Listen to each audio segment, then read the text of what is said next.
Hey, let's move on to ESG, environment, social, and governance. Top Glove is in the news again. What's going on with them up in Malaysia?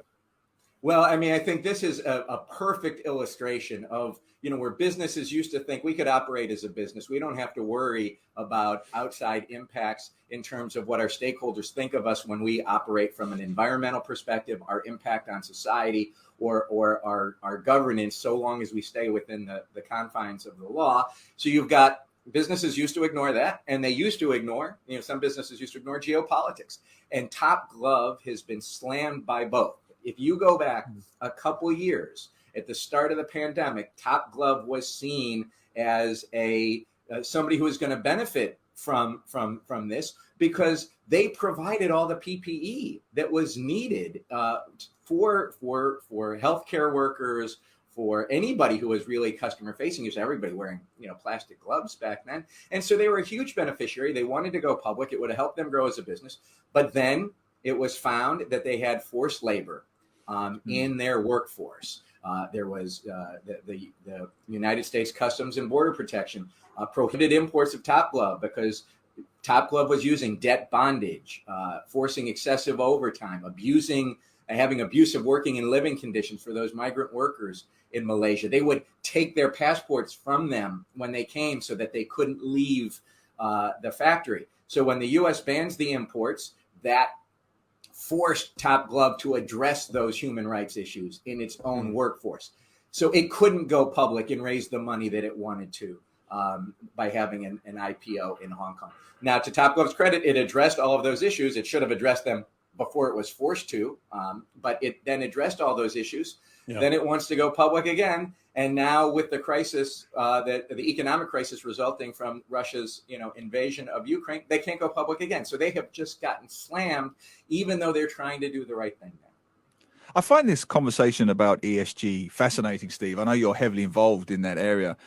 I just wonder sometimes, how much does ESG have to play second fiddle to basic economic demands, geopolitical demands? I mean, the obvious example would be you take Europe right now and the gas supplies that they are still taking from Russia. If they didn't, the lights would literally go out. Germany takes, I think, 50% of its gas and energy supply from Russia alone. If Russia turns off the tap, their lights go out. And there's a war going on. So where is that line, Steve? Because really, in an ideal world, they'd say, fine, we'll take our energy from elsewhere from this day forward until you pull the troops from Ukraine. But that isn't going to happen because they need to keep the lights on.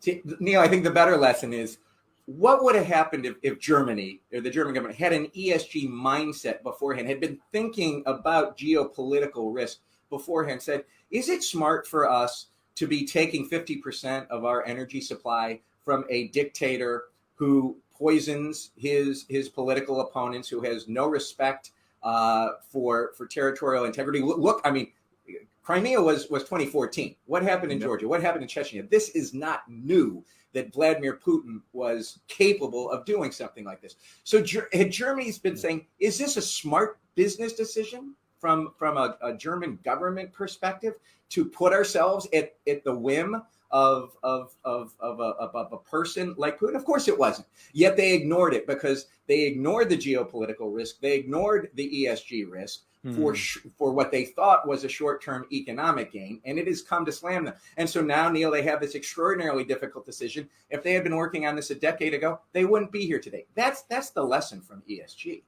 Couldn't agree more. Yeah, and I mean, there's never a good time to start, but you've got to start at some point. And if that point is today, then that's when it's got to be. But like you said, forethought would have been better. Well, it's not even, you don't even need forethought. It's, what are your material risks? What are your material risks to your business, to your government? And how do you mitigate those risks over time? And there's also value creation that comes out of ESG. If you started to get into, if you were greening your operations, you could be trumpeting that now to your customers, to governments, and you could be making more money instead of being behind the curve. So figure out your material risks and opportunities. Start now. That's the time to start. You don't have to, it's not like you're not going to, go from 0 to 60 or 0 to whatever that you do in F1, right? But you start now, and that's what you got to do.